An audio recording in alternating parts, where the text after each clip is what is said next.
श्री कृष्णा श्री कृष्णा श्री कृष्णा श्री कृष्णा। गुरुर्ब्रह्मा गुरुर्विष्णुः गुरुर्देवो महेश्वरः गुरुः साक्षात् परं ब्रह्मा तस्मै श्री गुरवे नमः। तस्मै श्री गुरवे नमः।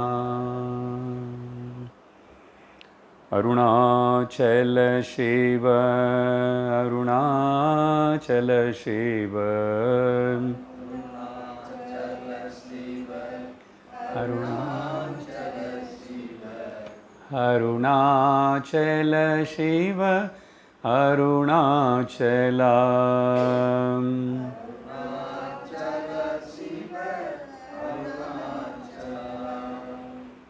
अरुणाचल शिव अरुणाचल शिव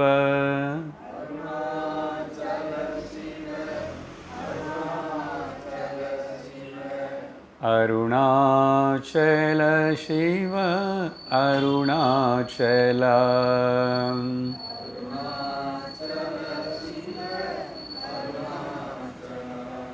अरुणाचल शिव अरुणाचला।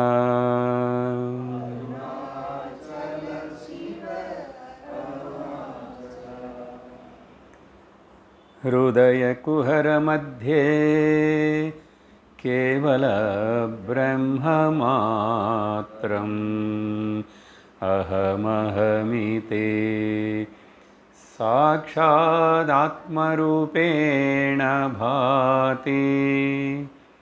हृदि विषमनसा स्वं चिन्वता मज्जताव पवनचलनरोधात् आत्मनिष्ठो भवत्वम्।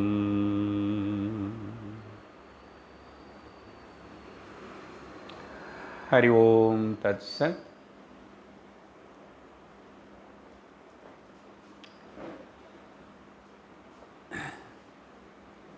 சத்தர்ஷனம் கடந்த சத்சங்கத்தில் முன்னோட்டமாக அருணாச்சலம் பற்றியும் ரமணர் பற்றியும் சில விஷயங்களை நம்ம கேட்டிருக்கோம்.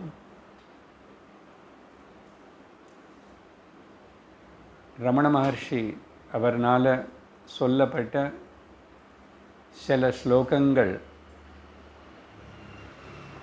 ஒரு 40 ஸ்லோகங்கள் சேர்ந்து உள்ளது 40 அப்படின்னு ஒரு சின்ன புஸ்தகமாக வந்தது. இது இந்த 40 ஸ்லோகங்கள் ரமணர் தனியாக இப்படி சொல்லி ஏதலை. பல சந்தர்ப்பத்தில் அங்கே இங்கே குகலை இருக்கும்போது எப்பப்போ ஏதேதோ ஸ்லோகங்கள் தமிழத்திலேயே அவர் சொல்லும்போது அவர் எழுதி வச்சினது சிலது இருக்கு, கூட இருக்கிற அடியார்கள் எழுதி அதெல்லாம் பதிவு செஞ்சது மொத்தமும் சேர்ந்து நிறைய ஸ்லோகங்கள் இருக்கு. நிறைய ஸ்லோகங்கள், அப்படிப்பட்ட நிறைய ஸ்லோகங்கள்லேருந்து முருகனார் அப்படின்னு சொல்லப்படுற ஒரு சிறந்த பக்தர் ரமணருடைய, அவர் பொதுவாக 40 அப்படி இருக்கிறதே ஒரு பழக்கம். தமிழத்தில் வேறு சிலதெல்லாம் கூட 40 அப்படி அவர் அதில் எல்லாம் எடுத்துட்டு கொண்டு பகவானை காட்டிட்டு இதெல்லாம் இப்படி ஒரு 40 இப்படி இருக்கலாமே, நீங்கள் மறுபடியும் இன்னொரு வாட்டி பார்க்குறீங்களா, சொல்லுவீங்களா, இது இப்படி இருக்கட்டுமா, இல்லை எது முன்னே எது பின்னாடி வரணும் அப்படின்னு சொல்லி கேட்டதுக்கு பிறகு உருவானது தான் உள்ளது 40. அதனால் அந்த உள்ளது 40 தமிழ் மூல மொழி அது அப்படி நினச்சி உட்காந்து 40 அப்படி எழுதினதில்லை. அப்பப்போ சொன்னதெல்லாம் கலெக்ட் பண்ணதெல்லாம் சேர்ந்து இந்த உள்ளது 40 అనేది ரமணருடைய உபதேசங்களுக்குள்ள ரொம்ப சிறந்த, அவர் உபதேசங்கள் எல்லாம் சுருக்கமாக சின்னதாக தான் இருக்கும். அது தமிழில் சொன்னது நிறைய இருக்குது, அவரே சம்ஸ்கிருதத்தில் சொன்னதையும் சிலது இருக்குது. ஆனால் இந்த உள்ளது 40க்கு சம்ஸ்கிருதத்தில் தனியாக மொழிபெயர்த்து காவிய கண்ட கணபதி முனிவர் அவர் அடியார்ந்த சிஷ்யர். ரமணர்கிட்ட வரதுக்கு முன்னாடியே ரொம்ப படித்து ரொம்ப வித்வாம்சனாக நிறைய விஷயங்கள் உபாசனைகள் எல்லாம் செஞ்ச ஒரு மகாத்மா. அவர் அதுக்கு பிறகு தான் இந்த சம்ஸ்கிருதத்தில் சத்தர்ஷனம் அనే பேரில் எழுதியிருக்கார். நம்ம இப்போ இங்கே அந்த சத்தர்ஷனம் சம்ஸ்கிருதத்தில் இருக்கிறதுக்கு அர்த்தம் பார்க்குறோம். அப்படின்னா உள்ளது 40க்கு பார்த்தது போல் தான். ஆனால் ஒரிஜினல் தான். அது நீ இன்னொரு பாஷையில் மாற்றும் போதோ அதில் சில குறைகள் இருக்கும். அப்போது அது இங்கிலீஷில் தமிழில் இப்படி சொல்லும்போது கூட அதுக்கு எந்த அளவுக்கு பூர்ணத்துவம் கொடுக்க முடியும்னு தெரியல. ஆனால் நிறைய பேர் இப்படி சொல்லிட்டு இருக்கிறாங்க. அப்படிப்பட்ட சத்தர்ஷனம் நம்ம படிக்க ஆரம்பிப்போம். சத் அப்படின்னா உள்ளது. சத்துன்னா இந்த உள்ளது அனி சொல்கிறாரு, அதுக்கு பேர் சத்து. எது இருக்கின்றனது உள்ளது. ஒரு காலத்தில் கிராமத்தில் அங்கெல்லாம் பள்ளிக்கூடத்தில் வாத்தியார் அட்டெண்டன்ஸ் எடுத்துகிட்டு பேர் கூப்பிடும்போது கே ராமகிருஷ்ணன் ஏந்திரிச்சு உள்ளோம் உள்ளேன் ஐயா உள்ளேன் இப்படி சொல்லுவாங்களாமா. அப்படின்னா நான் இருக்கேன், ஐம் ப்ரெசண்ட்டுன்னு அர்த்தம். இங்கே ஆனால் அதே எவ்வளோ ஆழமான ஒரு கருத்து. அதே சம்ஸ்கிருதத்தில் நம்ம சத்தன்னு சொல்கிறோம், எக்ஸிஸ்டன்ஸ்ன்னு இங்கிலீஷில் சொல்கிறோம், இருப்புதல் அப்படின்னு இன்னொரு சுலபமான தமிழில் சொல்கிறோம். உள்ளது, இருந்தது அப்படின்னு அர்த்தம். அது என்ன அப்படின்னு சொல்லி அது எங்கே இருக்கின்றதுன்னு எத்தனையோ இருக்கின்றன. என்னமோ இருக்கின்றது இல்லை. நம்ம உடம்பு இருக்குது, உங்கள் உடம்பு இருக்குது, அது இருக்குது, இது இருக்குது, அந்த பொருள் இருக்குது, இந்த பொருள் இருக்குது, என்னமோ இருக்குது, பஞ்சபூதங்கள் இருக்குது, உலகம் காணப்படுறது இருக்குது, பல கடவுள்கள் இருக்காங்க, பல பொருட்கள் இருக்கின்றன. அப்போ இருக்கின்றதுன்னு என்ன அர்த்தம்? இது எல்லாமேவா? வேதாந்தப்படி இருக்கின்றதுன்னா சத்தன்னு சொன்னால் அதுக்கு கருத்து சொன்னோம். திரிகால அபாதிதம் எத் அஸ்தி தத் சத்தியம். 3 காலங்களை மூலமாக அது பாதிக்கப்படாமல் இருந்தால் அது சத்துன்னு சொல்லலாம். தவிர மிச்சம் எல்லாம் எதுன்னு சத்துன்னு சொல்ல முடியாது. சத்துன்னு சொன்னால் இன்னும் சிம்பிள் வேர்டில் சொல்லணும்னா சத்தியம். ஆனால் இங்கே வாயால் சொல்கிற சத்தியம் போய் அது இல்லை.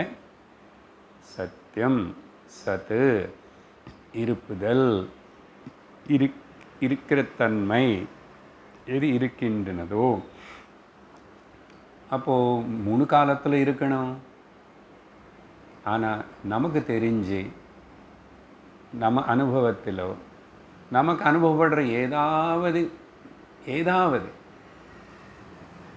எப்பவுமே இருக்கின்றனதா, இருக்குமா அப்படின்னு சிந்திக்கணும் முதல்ல.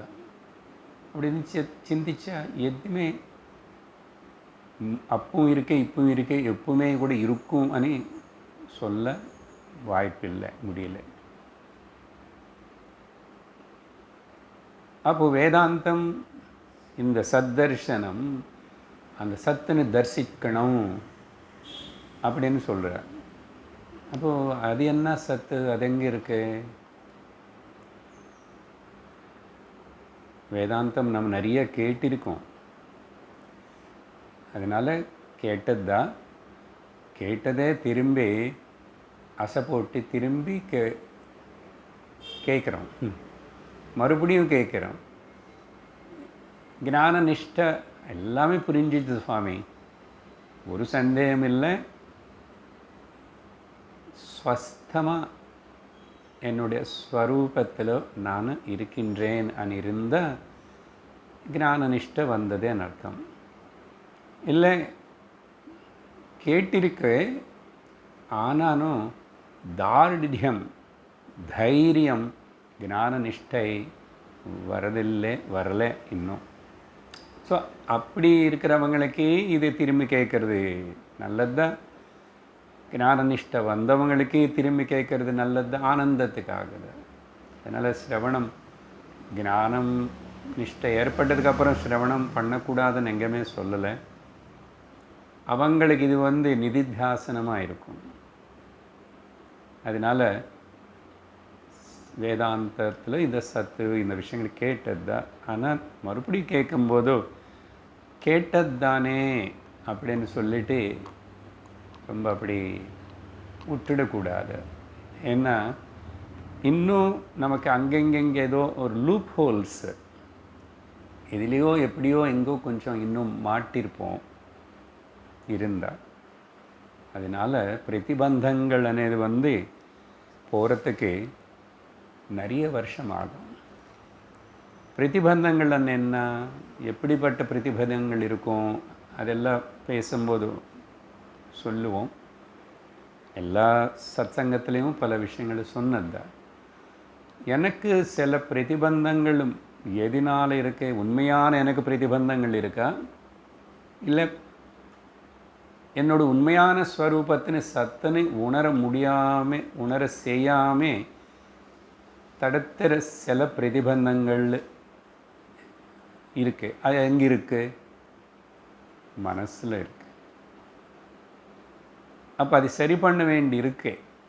நானும் ஆத்மஸ்வரூபந்தான், நான் பிரம்மஸ்வரூபந்தான் అని குரு சொல்கிறாரு, சாஸ்திரம் சொல்கிறது, ரமணர் சொல்கிறாரு, பல பேர் சொல்கிறாரு. ஆனால் அது எனக்கு கஷ்டிதமாக நிர்ணயமாயிடுதா? அங்கே சாதனை தேவைப்படுறது. அந்த சாதனையில் ஒரு பாகம்தான் இந்த ஸ்ரவண மனன நிதித்தியாசனம். ஒரு பாகம் இல்லை, முக்கியமான பாகம். இதுதான் ஞானத்துக்கு வழி அப்படின்னு தெரிஞ்சினது பிறகு நிஜமான விஷன், கண்ணோட்டம் என்ன, சத்தர்ஷனம் என்ன, what is the true vision, இல்லை the vision of the truth அப்படியும் டிரான்ஸ்லேட் பண்ணலாம். சத் தர்ஷனம். இங்கே தர்ஷனம் அనే வார்த்தைக்கு கொஞ்சம் ஜாக்கிரதையாக புரிஞ்சுக்கணும். எனக்கு பெருமாள் தரிசனம் நல்லா ஆயிடுத்து. அயோத்தி போன ராமர் தரிசனம் 2 வாட்டி கிடச்சிது. நல்ல அந்த மாதிரி தர்சனமா இல்லை. இதை அப்படி கண்ணுனால் தரிசிக்கிற, எந்த புலங்கள்னாலையும் தரிசிக்கிற உணர்கிற விஷயம் இல்லை அது. அப்போது தரிசிக்கிற விஷயம் இல்லை, ஆனால் உணர விஷயம்.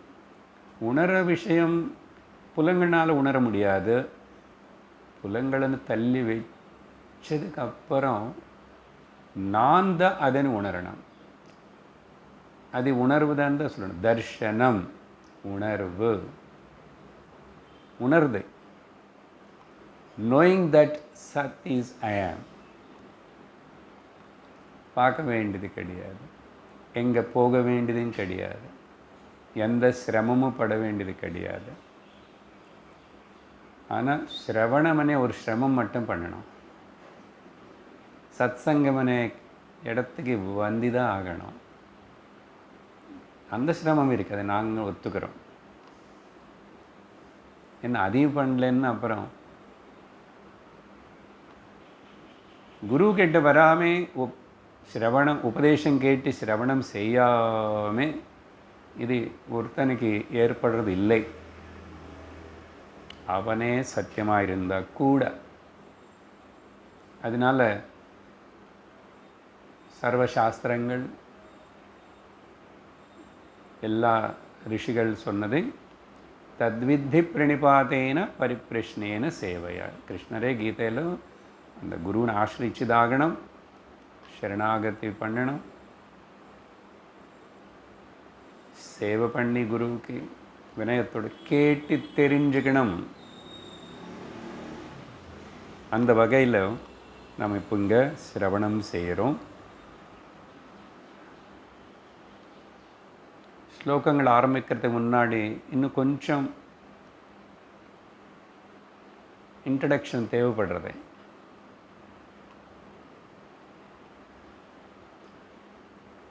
ரெண்டு விஷயங்கள் நம்ம அனுபவத்தில் இருக்கு. ரெண்டு தான்.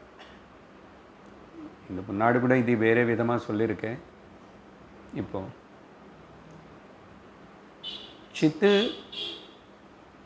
சிந்தா, சித்து சிந்தா அப்படி என்ன அர்த்தம்? சித்தன் இது உணர்ற நான் உணர்வு, சம்ஸ்கிருதத்தில் சித்து. ஆனால் இங்கே சித் தர்ஷனவனி சொல்லலை, சத் தர்ஷனவன் சொல்கிறாரு. அப்புறம் புரியும் நமக்கு சிதேவ சத்து சதேவ சித்தன்னு. ஏன் முதல்ல சத்து தர்ஷனம்னு சொல்கிறனவன்னா, நான் இருக்கேனே, இருக்கேனேது உடம்பை நினச்சிருந்தா கூட நான் இருக்கேனே. இந்த இருக்கேனேது எல்லாருக்கும் தெரியறது ஈஸியாக. நான் தேகமாக இருக்கானா, நான் ஆத்மாவாக இருக்கானா, நான் அதெல்லாம் அப்புறம் தெரிஞ்சுக்குவேன். இருக்குல்ல, பாரு, உடம்புலே பாரு, உலகம் பார்க்குறல பாரு. இருக்கேனேது என்னன்னு முதல்ல புரிஞ்சுக்கிட்டால் போதும். அந்த இருப்புதல் தான் உணர்தல், உணர்தல் தான் இருப்புதல் ஆயிடும், தெரியும். அது ரெண்டு வேறு இல்லை. ஏன்னா எப்படி சொல்லியிருக்கிறதுக்கு முன்னாடி இப்போ தெரிஞ்சுக்கிட்ட என்ன? ஓ, இருக்கிற நீ தெரிஞ்சுக்கிறியா, இல்லாத நீ தெரிஞ்சுக்கிறியா? நான் தெரிஞ்சுக்கிட்டேன்னு சொல்கிறான் இல்லையா? இருக்கிறவன் தான் தெரிஞ்சுக்க முடியும். நான் தெரிஞ்சுக்கிட்டேன். ஓ, நீ இல்லாமல் தெரிஞ்சுக்கிட்டியோ? இல்லை, நான் இருக்கிறவன் தான் தெரிஞ்சுக்கிட்டேன். ஸோ எப்படி சொன்னான்னு பாருங்கோ, இருக்கிறவன் தான் தெரிஞ்சுக்க முடியும், தெரிஞ்சுக்கவன் தான் இருந்திருக்கணும்.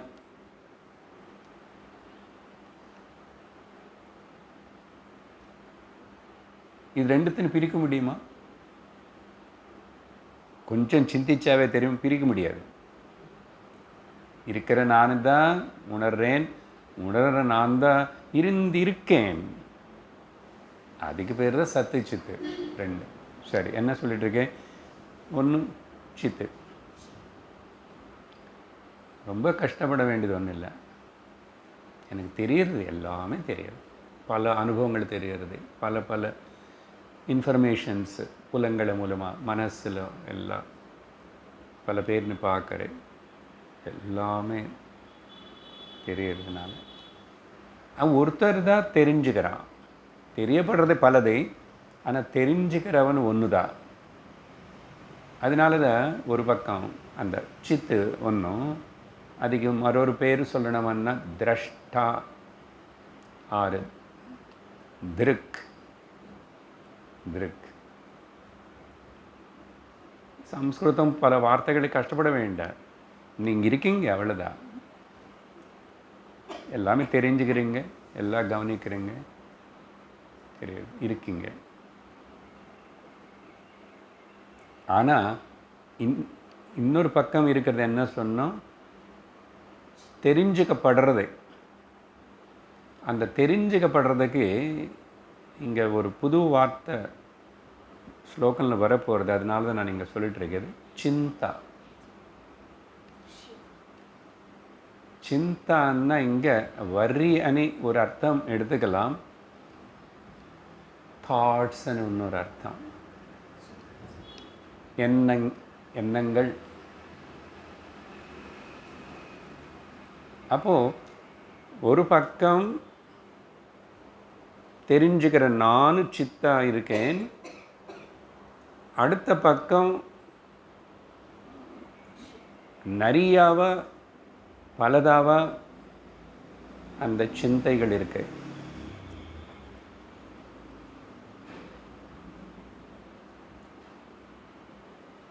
அதனால் அதெல்லாம் சிந்தா.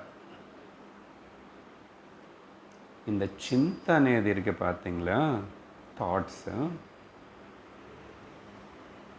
எக்கச்சக்கம். அங்கே தான் நமக்கு குழப்பம், கான்ஃப்ளிக்ட்ஸ். தெரிஞ்சிற சித்தான என்னலோ கான்ஃப்ளிக்ட் கிடையாது, குழப்பம் கிடையாது. நீங்கள் இருக்கீங்க, நீங்கள் தெரிஞ்சுக்கிறீங்க. நான் இருக்கேன், நான் தெரிஞ்சுக்கிறேன். நீங்கள் இருக்கிற நான் இருக்கிறேனேது அது ஒன்றே இருப்புதல். அது ஒன்றே இருப்புதல். அந்த விஷயம் உணர்வோம், அந்த டிஃபரன்ஸ் இல்லை. அங்கே எது இருக்கின்ற தெரிஞ்சுக்கிறதோ அதே தான் இங்கே இருக்கின்றையும் தெரிஞ்சுக்கிறது. ஆனால் அந்த தெரிஞ்சுக்கும் போது தெரியப்படுறதுலோ வேற்றுமை. அங்கே தான் சம்சாரம், உலகம். சம்சாரம், உலகம், சிந்தா. அது இப்போது நீர் நிஜமாகவே வர்றியன்னு எடுத்துக்கணும். இப்போது என்ன சம்சாரம் பற்றி, உலகம் பற்றி நமக்கு சிந்தா, கான்ஸ்டன்ட் ஒரு பயம், சந்தேகம், ராகம், துவேஷம். அப்போ அதெல்லாம் சிந்தான்னு சொல்லலாம். It's not just A thought, but பாதிக்கிறது. இந்த மனசு மூலமாக பாதிக்கப்படுற. ஆனால் நிஜமாக பாதிக்கப்படுறது யார்?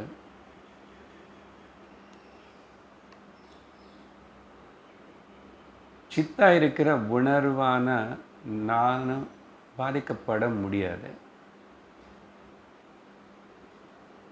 மனசு ஜடம், புலங்கள் ஜடம், சர்வ உலகம் மொத்தம் ஜடம். யத் திருஷ்யம் தத் ஜடம், யத் திருஷ்யம் தது மித்யா, யத் திருஷ்யம் தது நஷ்யம். எதெல்லாம் என்னால் தெரிஞ்சுக்கப்படுறதோ அது தெரிஞ்சுக்கப்படுறது எல்லாமே கூட நசிஞ்சு போகக்கூடிய தன்மை இருக்கு. எதெல்லாம் என்னால் தெரிஞ்சுக்கப்படுறது அது எல்லாமே ஒரு தோற்றம்தான், நிஜமில்லை.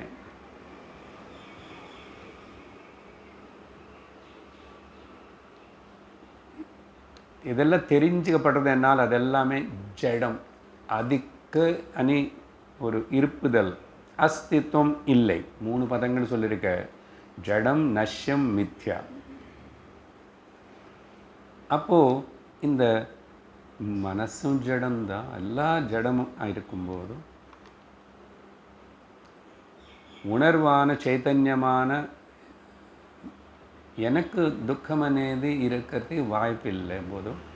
இப்போ துக்கப்படுறே கவலைப்படுறேன்னு சொல்கிறது யாருன்னா இந்த நான் அணி தலை தூக்குற அகங்காரம் துக்கப்படுறது. நான் அணி தலை தூக்குற அகங்காரம் துக்கப்படுறது. நீங்கள் ನಾನು ಚೈತನ್ಯವನ್ನು ನಿಜமாக உணர்ந்திருந்தால் துக்கம் வராது. ஆனால் துக்கம் வருதேன்னா நான் சைத்தன்யமனை உணரலை, நானு சொல்லுறேன். அதான் இங்கே ஜாக்கிரதை புரிஞ்சுக்கணும். நான் தான் எல்லாத்தையும் உணர்றே தெரிஞ்சுக்கிறேன்னு சொல்லும்போது எந்த நான், அதனால கேட்குறேன் தவிர அந்த நான் சுத்த அகம் அகங்கார அகம்னு பிரித்து பார்க்கக்கூடிய க்ஷமதா, சிங்கிள் பாயிண்டட் சூக்ஷ்ம சிந்தனை. எஸ், இந்த பிரிக்கிறதுல சிந்தனையில் தான். அப்படி பண்ணியிருந்தா அப்போ தெரியும் துக்கப்படுறது அகங்காரம். அதுக்கப்புறம் என்கொயரி பண்ணி பார்த்தா அந்த அகங்காரம் అనేది అసలు இல்லவே இல்லை. అహంకారం என்ன టెక్నికల్గా பேசிட்டானோ அது பிரதிபிம்பம், சிதாபாசம், ஒரு பிரதிபலிப்பு தான். பிரதிபலிப்பாக இருக்கிற பிரதிபிம்பம் கண்ணாடியில் காணப்படுற ஒரு ரிஃப்ளெக்ஷன் வந்து அது எப்படி கவலைப்படும்? ஆனால் படுறதே.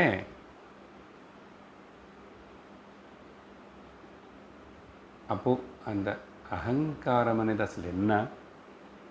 அப்போ கவலைப்படுறது அதுதான். அதனால தான் அகங்காரத்தை விட்டுடு, அமானித்வம் அதம்பித்வம் அப்படியெல்லாம் ஏன் கிருஷ்ணர் சொல்கிறாருன்னா, நான் ரொம்ப நிதானமாக தான் நிந்தி தான் பேசணும் விஷயம். அதனால் உங்களுக்கு கொஞ்சம் அப்படியே லல்லபி போல் இருந்து கண்ணு மூடுறதுக்கு நிறைய வாய்ப்பு இருக்கும். But that is not my mistake.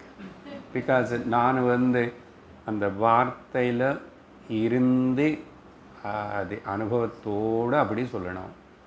அது கிரகிச்சுக்கிறவங்களுக்கு கிரகிச்சுக்கோங்க. இது பாரதம் சொல்கிற மாதிரியோ ராமாயணம் சொல்கிற மாதிரியோ கதையாக வேகமாக சொல்லக்கூடிய விஷயம் இல்லை, சொல்லக்கூடாது.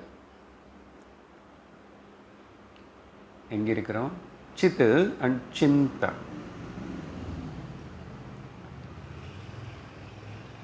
இன்னொரு விதமாக சொல்லணும்னா Sid is infinite, Sintha is finite. Sid is Ekam, Sintha is many. துவைத்தம், மல்டிட்யூட். இப்போது அந்த துவைத்தம் நிறைய, மல்டிட்யூட், చింత. వేదాంత దృష్టిలో, జ్ఞాన దృష్టిలో லோக விஷயம் எல்லாமே சிந்ததா. நல்லா புரிஞ்சுக்கணும். You cannot exclude anything. Any thought about anything will binds you. இன்னும் சொல்லணும்னா the thought about the God binds you.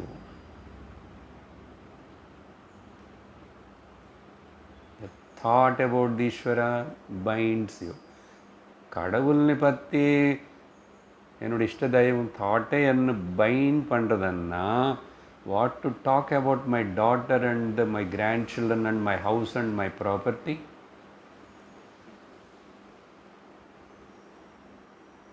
இல்லை சார், நான் இது ஒத்துக்க முடியாது. நீங்கள் என்னுடைய குடும்ப விஷயம் இல்லை அதெல்லாம் சொன்னால் கூட ஏற்றுக்குவேன். கடவுள்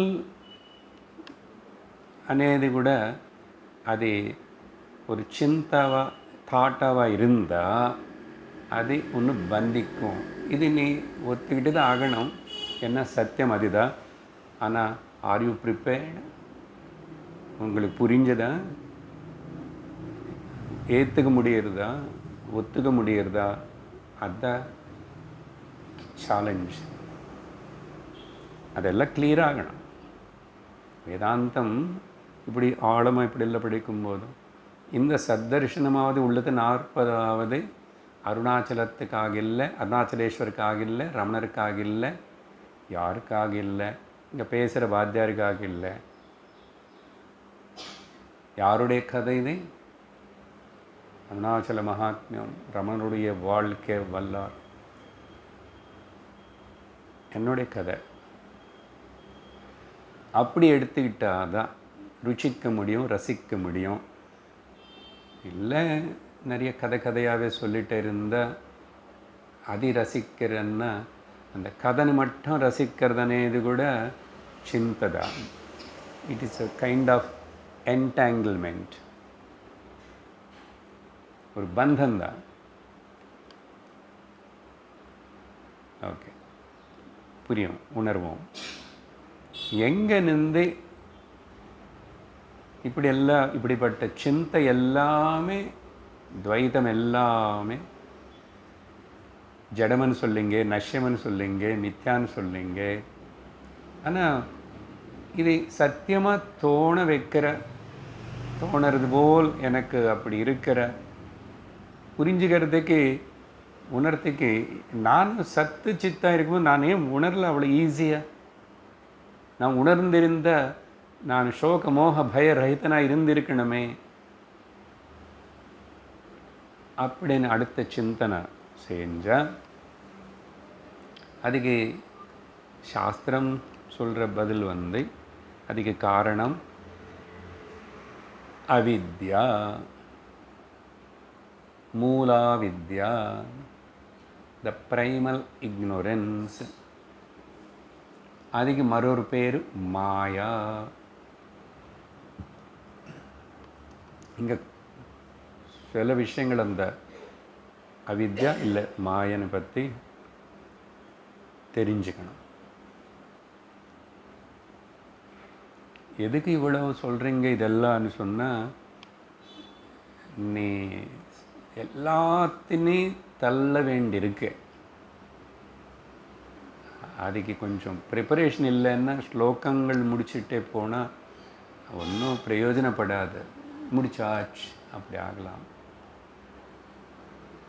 அதை கேட்டு முடிக்கிறதுக்குள்ள நமக்கு என்ன, ஒரு ஸ்லோகம் தனியாக அதாவே பூர்ணமாக இருக்கும்.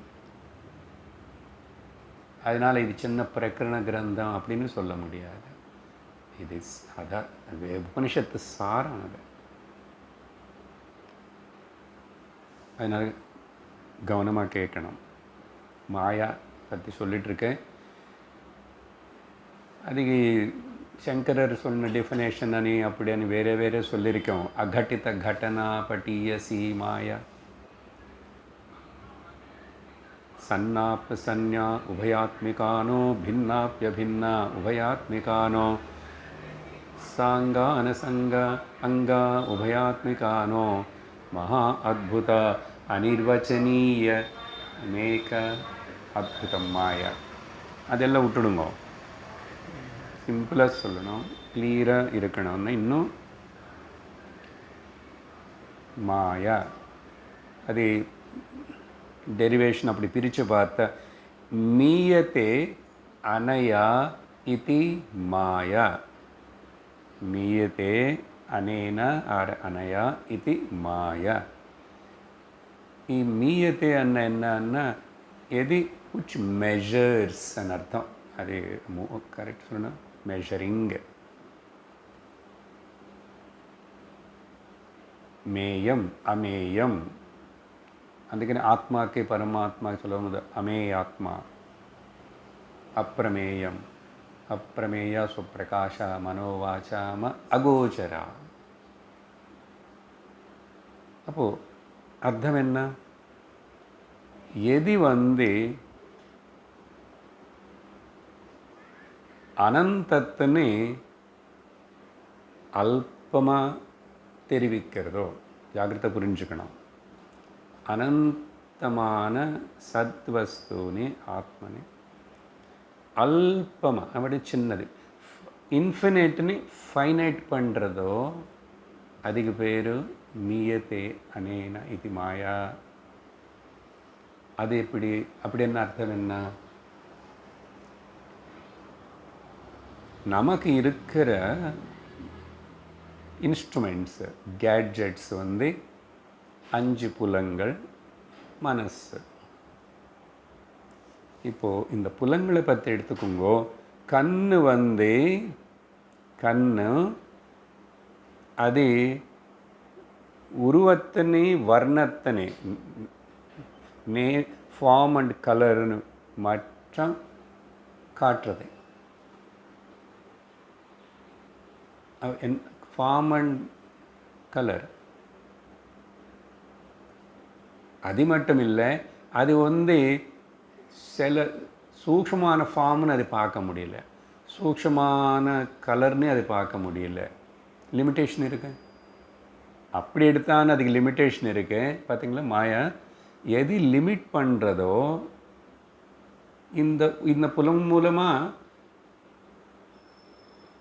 பின்னாடி சத்து இருந்தால் தான் இங்கே இது வேலை செய்கிறது. இது ஜடம்னு தெரியும். ஆனால் இது என்ன பண்ணுறது, கொஞ்சம்தான் உங்களை காட்டுறது, இவ்வளவு தான் காட்டுறது. காது கேட்காதவன் சரி உனக்கு கண்ணு தெரியறதே, கண்ணு வச்சுக்கிட்டு கேட்டுக்கோ, முடியுமா? அப்போ லிமிட்டெட் தானே கண்ணு. அப்படி இந்த பஞ்சபூதாத்மகமான சகஜமாக ஜடமாக இருந்த இந்த ஒரு புலன் இந்திரியம் ஃபைனைட், லிமிட்டெட். அப்போது நம்ம கண்கள் பார்க்கறது, காதுகளை கேட்கறது, மூக்கு மணக்கிறது, இது எல்லாமே கூட லிமிட்டெட். அது அனந்தத்தில் காட்ட முடியாது. நான் இங்கே எவ்வளவு உங்களுக்கு விஸ்வரூப தர்சனம் 11வது அத்தியாயம் இல்லை பெரிய சினிமா ஸ்கோப்பு, அந்த ஸ்கோப்பு, 3D 4D ஏதாவது போட்டு எப்படி எது காட்டினா கூட நான் உங்களுக்கு அனந்தத்தினே அப்படி புரிய வைக்க முடியாது.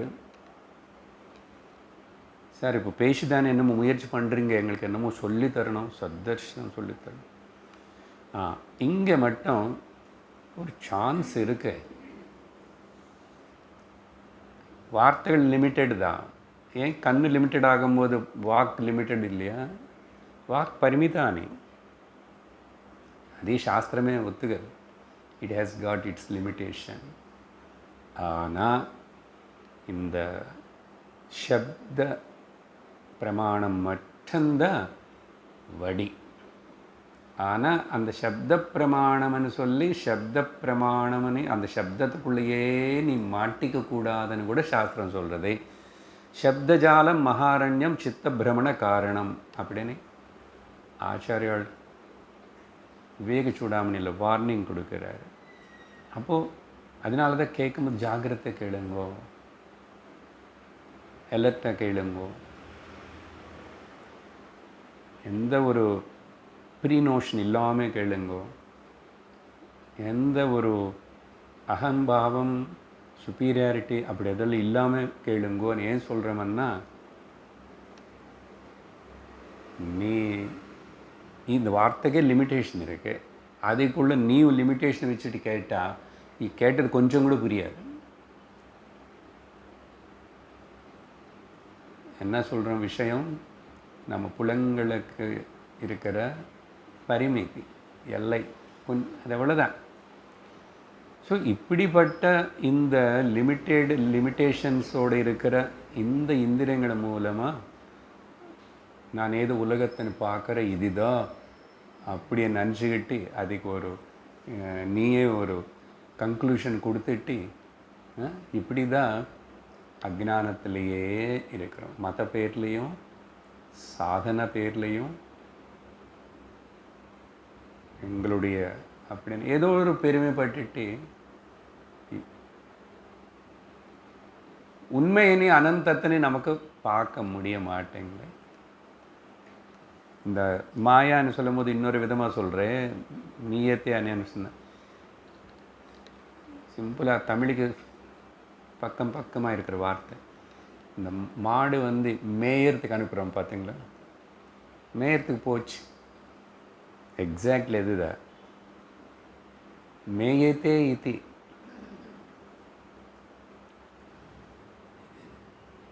மேயறது என்ன, கண்ணு ரூப வர்ணங்களன்னு மேயறது. కాదు శబ్దಗಳನ್ನು మేయరుது, தமிழ் மேயருது. மூக்கு மணக்கிறது, அந்த வாசனை అనేది மேயறது. ருச்சி நாக்கு ருச்சிಗಳನ್ನು மேயறது. தொக்கு ஸ்பர்ஷன் மேயறது. ஸோ இதெல்லாம் மேயறது தான். ஆனால் அதெல்லாம் லிமிட்டடாக இருக்கு.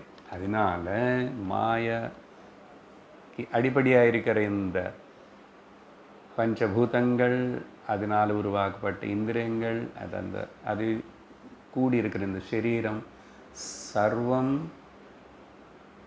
ஜடம் நஷ்யம் மாயா லிமிட்டெட். ஆனால் இப்படிப்பட்ட இந்த ಶರೀರத்தில் நானே சுத்த அகம் ஒன்று ஸ்புரிச்சிட்டே இருக்கேன்.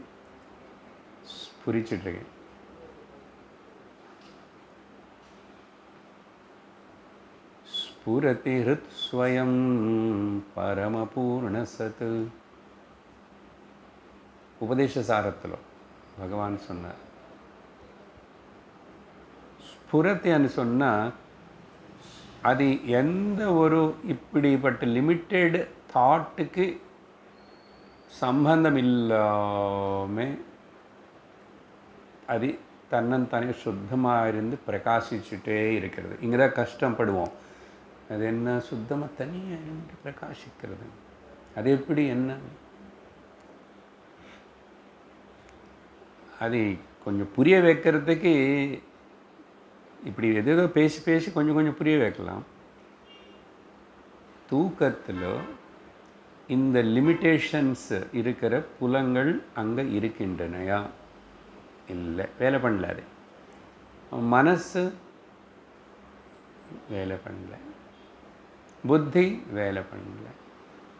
அதெல்லாம் கொடுக்குற இன்ஃபர்மேஷனும் அந்த உலகம் அங்கே இல்லை. ஆனால் நான் இருக்கேன்.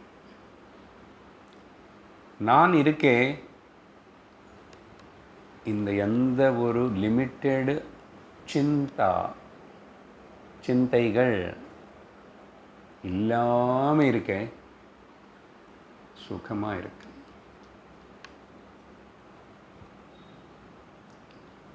அது உணர்றது தான், அது கவனிக்கிறதுக்கு பேர் தான் சத் தர்ஷனம். அதனால்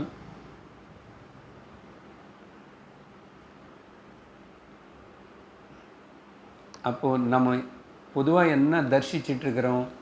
அசத்து தரிசனம்தான் பண்ணிகிட்ருக்கிறோம். நம்ம அசத்துன்னு பார்த்துக்கிட்டு நினச்சிக்கிட்டு அதிக முக்கியத்துவம் கொடுத்துட்டு அதுக்கு பின்னாடி ஓடிட்டு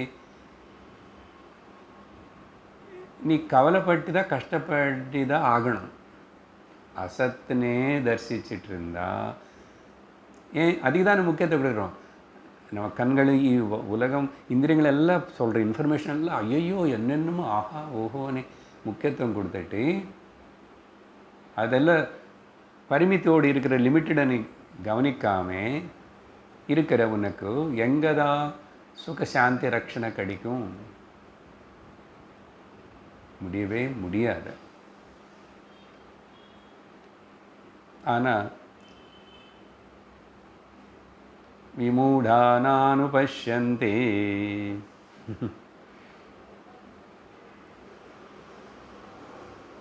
மூடர்கள் இதை உணர மாட்டாங்க.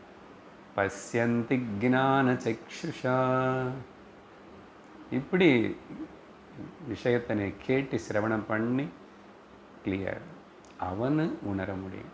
அப்போ அசத் தர்ஷனத்தில் விரமிச்சுக்கணும், விளங்கணும்.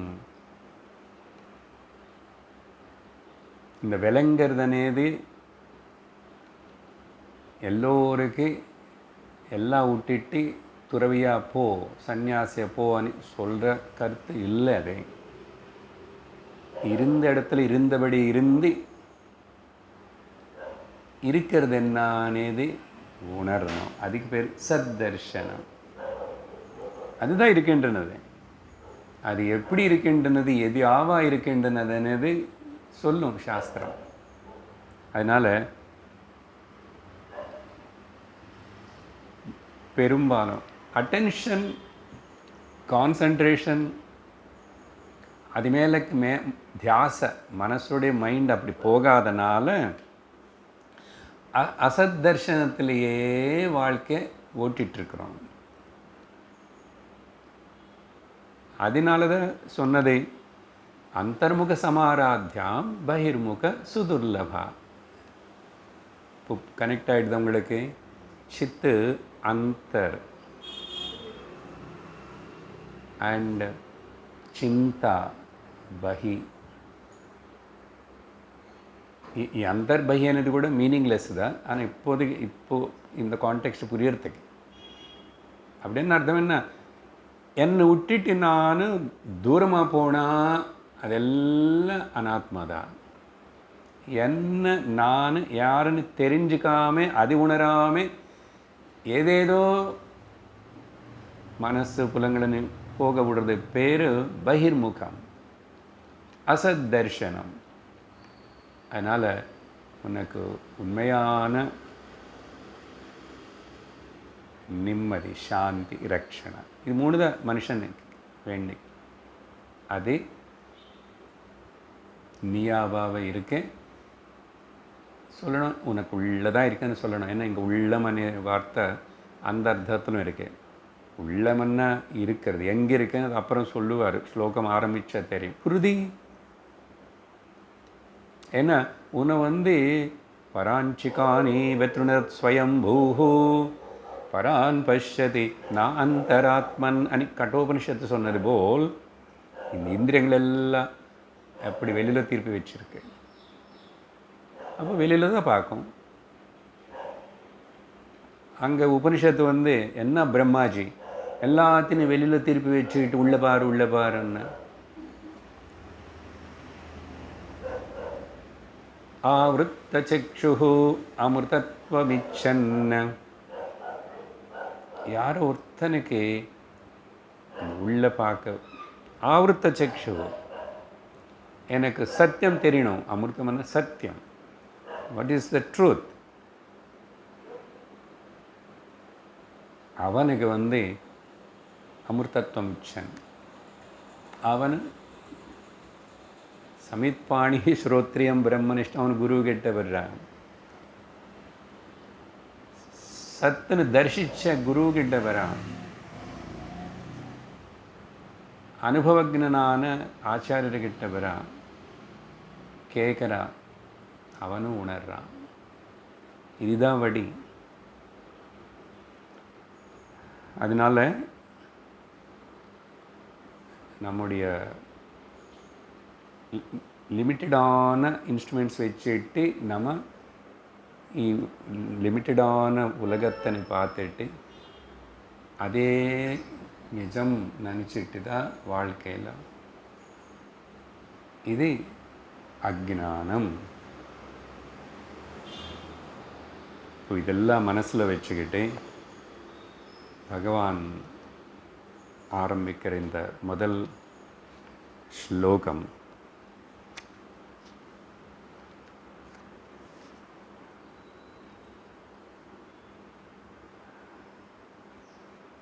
ஏகம் சத். ஸ்லோகம் இல்லை, ஏகம் சத். சத்து ஒன்று தான். ஆனால் விப்ராக பகுதா வதந்தி. ஞானிகள் விப்ராகன்னா வைஸ் பீப்புள், ரியலைஸ்டு பீப்புள். அவங்க பலதையாக பேசுகிறாங்க. பலதையாக அவங்க சொல்லி பேசுறதுனால அது ஏகமாக இருக்கிறது பலதை ஆகாது. நமக்கு நம்ம பக்தாளுதா, நம்ம கடவுள் மேல் நம்பிக்கை இருக்கு. ஆனால் இந்த பல கடவுள்கள்னு சொல்லும் போதெல்லாம் ஒரு கன்ஃபியூஷன் இருக்கு. உதாரணத்துக்கு ஒன்று சொல்கிறேன். எப்படிப்பட்ட கன்ஃபியூஷன்னா நம்மளுக்கே தெரியாது. நம்ம அப்படிப்பட்ட ஒரு பயம், ஒரு ட்ராப்பில் மாட்டிக்கணும்னு நமக்கே தெரியாது. திருவண்ணாமலையிலமா அந்த அண்ணாமலையார் எல்லா கோவிலுக்கும் இருக்குமே ஊர்வலம், அப்பப்போ இந்த உற்சவ விக்கிரகங்கள் எல்லாம் போகிறது.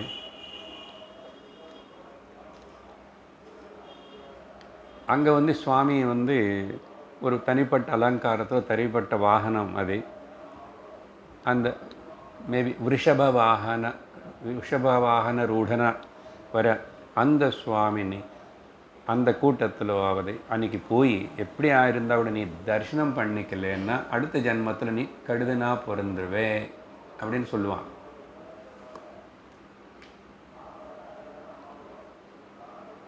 அப்படி சொல்லி வச்சிருக்காங்க அங்கே, தெரியும் உங்களுக்கு, கேட்டுக்கோங்க. இது அந்த இது வந்து அங்கே பாப்புலர். கடுதா பிறந்த போகிறேன் ஏன்னா அப்படி கூட சொல்லி பயப்படுத்தலைன்னா அவன் இப்போது வீட்டிலேருந்து கிளம்பிட்டே வரமாட்டான் சுவாமினை கும்பிடுறதுக்கு. இப்போது அப்படி சொன்னால் அது நிஜம்னு சொல்லி பயப்பட்டு இருந்து அதுக்காக அந்த கூட்டத்தில் போய் அடிதடி வாங்கி நம்ம மேலே 2 பேர் ஏறி, இல்லை நம்ம யார் மேலே ஏறி போவான் இல்லையா, போகிறோமே. அப்படி நாங்கள் போனோம் அயோத்தியில் ஒரு இடத்துக்கு, அந்த ஹனுமான் கடின்னு சொல்கிறாங்க பாருங்க. அப்பா, நான் போன வாட்டி ஃபஸ்ட் டைம் போகும்போது அங்கே போகல, என்ன கூட்டம். அது ஒரு வியவஸ்தையாக பண்ணால் பரவாயில்ல. அந்த கோவில் நடி ரோட்டில் இருக்கு. ரோடெல்லாம் கோவிலுக்காக தான் ஆகிடுது. இப்போ எல்லா இடத்துலையும் கடை, பிரசாதம் விற்கிற கடைகள், அந்தந்த சாமான் விற்கிற, அது வந்தவங்களுக்கு யாத்திரைகள் வாங்கிறதுக்கு வேண்டிய அப்படிப்பட்ட ஃபேன்சி ஷாப்ஸ், இப்படியெல்லாம் இதுதான் இருக்குது சுற்றி. பட்டு அப்படி தள்ளிட்டு போயிட்டே இருப்பாங்க. படி வேறு ஏறணும். போனோம். இவ்வளோ தூரம் வந்து பார்க்காம போனால் என்ன, எல்லாரும் பார்க்குறாங்களே. இப்போ அந்த ரிஷப வாகன ரூಢனான அண்ணாமலையார் வெளியே வரும்போது நான் பார்க்கலன்னா எனக்கு என்ன ஆகுமோ அனி ஒரு மூலையில் சந்தேகம் இருந்துச்சுன்னா நீ மாட்டிக்கிட்டேன்னு அர்த்தம். அப்படின்னா நான் பிலீவராக ஆகிறதுக்கு இதெல்லாம் சொல்லலை. நம்ம பக்கா ஆஸ்திகர்கள் தான் நம்ம. ஆனால் எங்கே மாட்டிக்கிறோம், எதுக்காக மாட்டிக்கிறோம்னு சொல்ல வரேன். அதனால் உண்மையான சாதகனை வந்து மிச்சம் வெளியில் விஷயங்களுக்கு எதுக்கு முக்கியத்துவம் கொடுக்கவே மாட்டார். சரியா? அதுதான் எதுக்கு சொல்லிட்டு இருக்குது, சத்து ஏகம் விப்ராக பகுதா வதந்தி. சரி, அப்போது சரி, இவ்வளவு பேசியிருக்கீங்க. சத்தர்ஷனமும் ஆரம்பித்து நீங்கள் சொல்லித்தர போகிறீங்க எங்களுக்கு.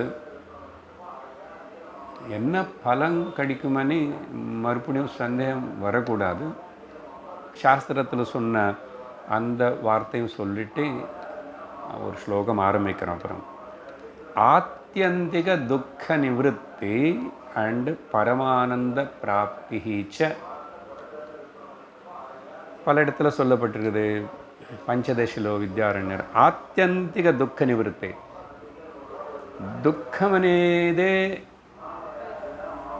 என்ன தொடாது எனக்கு இல்லை అని அந்த ஒரு நிலை ஆத்யந்திக, ஒன்ஸ் ஃபார் ஆல்.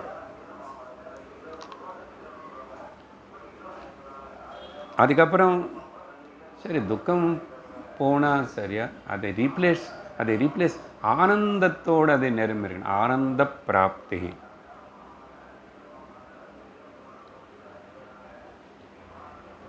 ஆனந்தம் கூட ஆத்தியந்திகமாக இருக்கணும். ஆத்தியந்திகம்ன்ட்டு அந்தம் இல்லாதது. இதுக்கு ஃபுல்லி துக்கம் அந்தத்தோடு போயிடுச்சு.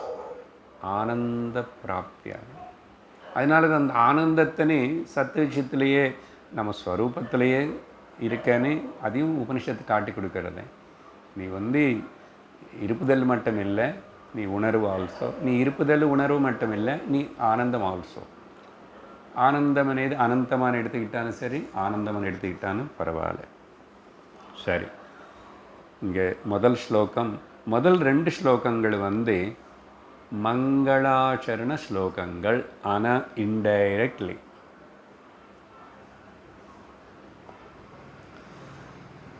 நான் படிக்கிறேன். ஏன்னா உங்கள் கையில் எதுவுமே இந்த வாட்டி கொடுக்கல. சில வாட்டி நான் ப்ரோஸாக படிப்பேன், சில வாட்டி முடிஞ்ச இடத்துல என்ன எல்லாமே ப்ரோஸுக்கு அனுகுணமாக அப்படி இல்லை. அது தமிழ் வெம்பாவால் வேதனை அது கரெக்டாக வரும். அப்படி ஒரு பேட்ரன். சத் பிரத்யயாக கிம்னு விஹாய சந்தம் ஹிருத்யேஷ சிந்தா ரஹிதோ ஹுருதாக்கியः கதம் ஸ்மராமः தம் அமேயமேகம் தஸ்ய ஸ்மிருதிः தத்ர திருடைவ நிஷ்டா. இதுதான் முதல் ஸ்லோகம். ஜஸ்ட் இது உள்ளது 40 அப்படின்னு சொன்னதுனால நான் அந்த தமிழ் ஸ்லோகம் ட்ரை பார்த்தேன். முக்கியமாக அந்த முதல் ஸ்லோகத்தில் தான் இந்த உள்ளது అనేది உள்ளம் உள்ளது அనే வார்த்தை தான் அதில் பல விதமாக மாற்றி மாற்றி மாற்றி மாற்றி கிட்டத்தட்ட ஒரு 15 வாட்டு 12 வாட்டு வந்துடும். உள்ளதல், உள்ள உணர், உள்ளதோ, உள்ள பொருள், உள்ளதல், உள்ளத்தே, உள்ளதால், உள்ளம் எனும் உள்ள பொருள், உள்ளவயன், உள்ளத்தே, உள்ளபடி, உள்ளதே, உள்ளருவாயே, உள்ளே. சில மிஸ்டேக் இருந்திருக்கும் நான் ப்ரொனன்சியேஷன். யாருக்கு எவ்வளோ நார்மல் தமிழ் படித்தவங்களுக்கு கூட புரிகிற விஷயம் இல்லை.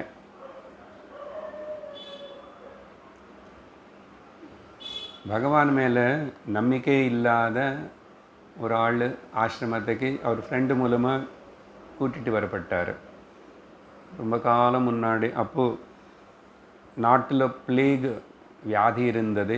அப்படியே அந்த திருவண்ணாமலை தமிழ்நாட்டில் கூட இருந்தது. அவர் ஃப்ரெண்டு சொல்லி ஆசிரமம் கொஞ்சம் விஷாலமாக காற்றோட்டமாக இருக்கும், சிட்டியில் இருக்கிறது பதில் அங்கே தங்கலாம், நான் போகிறேன் நீங்கள் வரீங்களான்னு. அந்த ஃப்ரெண்டு வந்து அவருக்கு ஈடுபாட்டு இல்லை ரமணா பக்தி. நான் சரி வரேன், ஆனால் உங்கள் சுவாமிக்கு நான் நமஸ்காரம் அதெல்லாம் பண்ண மாட்டேன், அதெல்லாம் ஒன்றும் பண்ண வேண்டாம், எங்கள் சுவாமிக்கு அதெல்லாம் தேவையில்லை, நீ சும்மா வா. வந்தார். உள்ளே நுழைஞ்சு வந்த உடனே ரமணர்னை பார்த்த உடனே கூட்டிகிட்டு வந்தவர் நமஸ்காரம் பண்ணுறதுக்கு முன்னாடி அவர் பண்ணிட்டார். அங்கே என்ன கேட்டுட்டு வந்தார், நானும் உங்கள் பகவானுக்கு நான் நமஸ்காரம் இதெல்லாம் பண்ண மாட்டேன். அதுக்கப்புறம் ஏதாவது போய் ஃப்ரீ டைம் தானே நிறைய, புக் ஸ்டால் இருக்குது அப்போவே, இதெல்லாம் வந்துச்சு அப்போவே, அதெல்லாம் போய் ஏதாவது படிக்கணும். அப்போ அவருக்கு அது கூட இன்ட்ரெஸ்ட் இல்லை. நிறைய பேர் இப்போது ஒரு 20 வருஷமாக தான் இந்த ரமணருடைய புஸ்தகங்கள் இதெல்லாம் இப்படி இவ்வளோ பரவலப்பாக பாப்புலராகி பப்ளிஷ் ஆகி நிறைய போயிட்டு தவிர அது முன்னாடி யாருக்கும் தெரியாது. அப்போ இருக்குது சிலதெல்லாம்.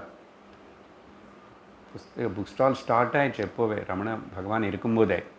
சரி, இப்படியோ இவருக்கு இந்த உள்ளது 40 అనేది ஏதோ சின்ன அது ஏதோ கடிச்சு அவளுக்கு தமிழ் நல்லா தெரிஞ்சவர் தான். அவரும் என்ன போல தான் கஷ்டப்பட்டார் படிக்கிறதுக்கு. அது ஆக்சுவலாக இப்படி ஒரு வார்த்தை பிரிக்காமல் அப்படியே படித்தா இன்னும் ரொம்ப குழப்பமாக இருக்கும். உள்ளல்லோள், உள்ளல், அழுதல், அது என்ன சேர்ந்து சந்தி அப்படியெல்லாம் வரும். நான் அந்த கஷ்டப்படக்கூடாதுன்னு சொல்லிட்டு ஒரு வார்த்தை அப்படி பிரித்து பார்த்தேன்.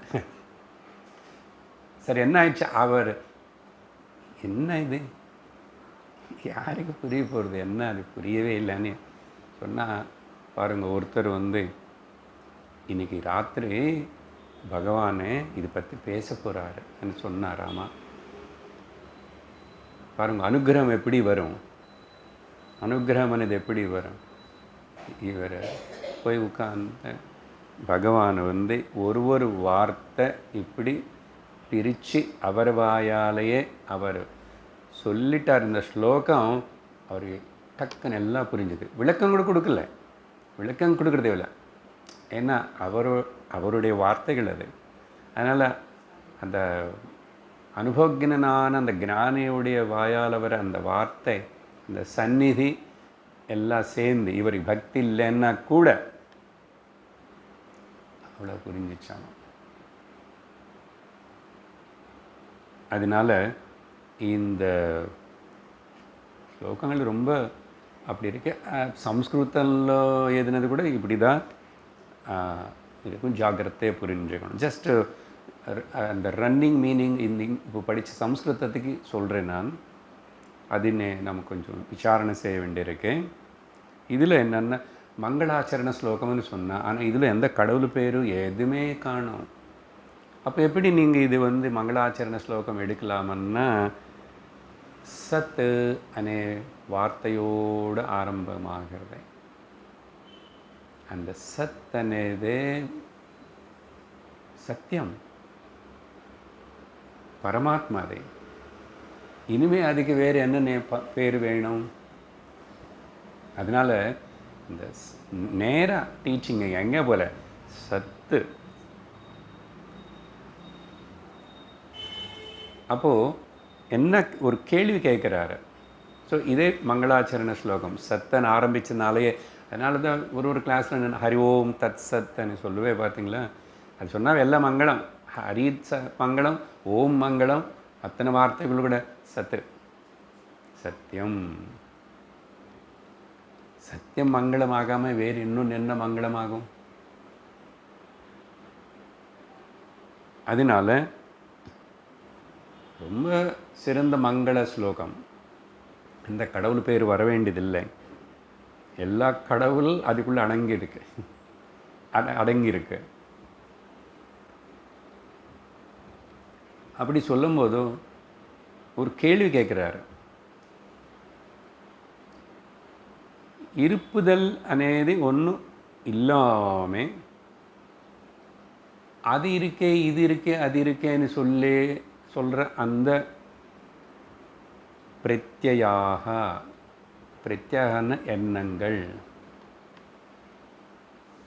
சத் பிரத்யாக அப்படின்னு ஆரம்பிக்கிறார். அப்படின்னு அர்த்தம், இங்கே இடத்துல சத்தன்னா இருக்கிறன்னு சொல்கிறதே சத்து தான். ஆனால் நீ சொல்கிற இப்போ இந்த கிளிப் இருக்குன்றதே, கிளிப்பு நாமம் சத்தியம் இல்லை, இருப்புதல் சத்தியம். இருக்கே, அந்த இருக்கேன்னு சொல்லாமல் நீங்கள் ஏதாவது சொல்ல முடியுமா?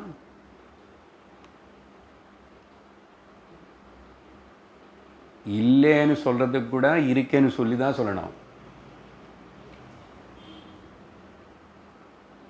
அது இங்கிலீஷில் சொன்னால் ஈஸியாக புரியும். Clip is not there. தமிழில் கூட சொல்லலாம் அப்படி. அவர் அங்கே இருக்கிறது இல்லை. ஆனால் அப்படி சொல்ல மாட்டோம் தமிழில் ஜென்ரலாக, இல்லையா? அபாவம் அங்கே சொல்லுவாங்க. அபாவம் ஆல்சோ ఏ భావం. இருக்கே అనేది ஒரு பாவம், இல்லை అనేది கூட ஒரு பாவம் தான். அப்போ இல்லை అనేది தெரியுறது, இருக்கேன்னு தெரியுறது இல்லையா? இப்போ இங்கே என்ன கேட்குறேன்னா, இந்த சத் பிரத்யாக அது இருக்கின்றது, இது இருக்கின்றது, உலகம் இருக்கின்றது, கடவுள் இருக்கார், சிவன் இருக்கார், வைகுண்டம் இருக்கின்றனது, அயோத்தியா இருக்கின்றனது, மதுரை இருக்கின்றனது நீங்கள் சொல்கிற இந்த பிரத்யா அதெல்லாம் வேறு வேறு தானே. இது அது அது அது அப்படிப்பட்ட அந்த எண்ணங்களாக அது இருக்குது இது இருக்குது இது இருக்குன்னு சொல்கிறது எல்லாமே உண்மையான ஒரு இருப்புதல் சந்தம் விஹாய சத்பிரத்யாக கிம்னோ இருக்க முடியுமா? கேள்வி. இங்கே சந்தம் அண்ணா த ரியல் எக்ஸிஸ்டன்ஸ் అనేది இருப்புதல் అనేది ஒன்று இல்லாமே இந்த அது இருக்க இது இருக்க అనేది அந்த எண்ணங்களாக தெரியப்படுற இருக்கிறதுன்னு சொல்கிறது அதெல்லாம் இருக்க முடியுமா? இங்கே இருப்பது இப்படி புரிஞ்சுக்கணும். அதான் நான் అనేది இல்லாமல் இன்னொன்று இருக்கேனது தெரியுமா? யாருக்கு தெரியும்? நான் இருந்ததுக்கப்புறம் தான் எனக்கு இது பேக்குன்னு தெரியும், இதுக்கு கேமரான்னு தெரியும், இப்போ டைம் ஆயிடுச்சுன்னு தெரியும். நான் இருந்ததுக்கப்புறம் தான் அதெல்லாம் சந்தம் விஹாயன்னா இங்கே ஒரு ரியல் எக்ஸிஸ்டன்ஸ் అనేది இருப்புதல் అనేది இல்லாமல் இந்த வேறு வேறு தாட்ஸ் எல்லாம் தாட்ஸ்னால் தெரியப்படுற அதெல்லாமே இருக்க முடியுமா? அப்படின்னு கேள்வி கேட்டார். ஆன்சர் அங்கே சொல்லலை. இருக்க முடியாதில்ல, உனக்கே புரிஞ்சிச்சில்ல. சரி, இந்த இருக்கு நான் అనేది இருந்தால் சந்தம், அப்போ மிச்சம் எல்லாம் இருக்குது. அது நான் అనేది அது எங்கே இருக்கு அப்படின்னு சொன்னால் அது ஹிருதயத்தில் எல்லாருக்கும் எங்கே தோணுறது? நான் எங்கே தோணுறது? தனியாக மூக்கில் தோணுதா, வயிற்றில் தோணுதா, காதில் வா? எங்கே போகும்? கை நேராக இங்கே தான் போகும். அப்போ இந்த ஸ்தானத்துக்கு ஹிருதயஸ்தானம்னு சொல்லணும். ஹிருத் ஆக்கியா எது ஹிருத் అని சொல்லப்படுறதோ அந்த ஹிருதி, அந்த ஹிருதயத்தில் எந்த சிந்தைகள் இல்லாமல் பாருங்கள். அந்த சிந்தை வார்த்தை அதிகம் சொன்னால் சிந்தாரஹிதா, எந்த அங்கே தாட்டுக்கு இடமில்லைங்க. Thoughtless awareness. அதனால் தான் சுத்தகம்னு சொல்கிறோம். அங்கே ஹிருதியில் இந்த சந்தம் சத்து இருக்கு, எல்லாருக்கும் தோணுறது. அது அமேயம். சுசர் மேயம். எந்த இந்திரியம் வச்சுட்டு அது நான் எப்படி உணர்வேன்? எதுக்கு உணரணும்? நீதா கேள்வி பாருங்கள். மைண்ட் எப்படி செய்யுது? அது நான் எப்படி உணர்வேன்?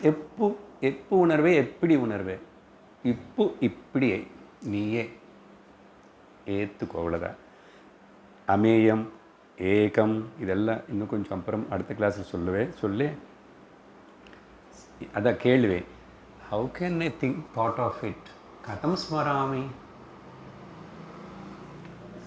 மூணாவது வரியில் கதம் ஸ்மராமஹ, எப்படி நம்ம அது ஸ்மரிக்க முடியும்?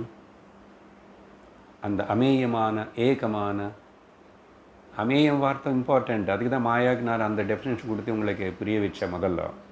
அது லிமிட்டடாக எந்த புலனும் போய் any instrument cannot measure it.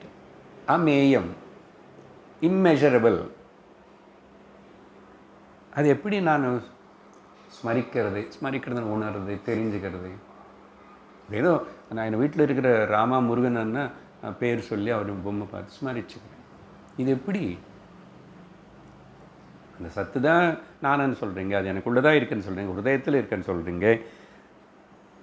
எனக்கும் நானுன்னு தோணுறது. தென் எகெயின் இந்த கேள்வி, அதுக்கு பதில் என்ன தெரியுமா? 4வது வரியில் தஸ்ய ஸ்மிருதி தத்ர திருடைவ நிஷ்டா. அங்கே உட்கார்ந்துக்கோ. இதுக்கு இன்னும் நிறைய விளக்கம் கொடுக்கணும். இப்படி சத்தர்ஷத்தின் ஆரம்பித்தோம். மேலும் அடுத்த சத்சங்கத்தில் ஓம் பூர்ணமத பூர்ணமிதம் பூர்ணாத் பூர்ணமுதச்யதே பூர்ணஸ்ய பூர்ணமாதாய பூர்ணமேவாவசிஷ்யதே. ஓம் சாந்தி ஷாந்தி ஷாந்தி. ஹரி ஓம் ஸ்ரீ குருப்யோ நமः. ஹரி ஓம். ஹரி ஓம் தத்சத்.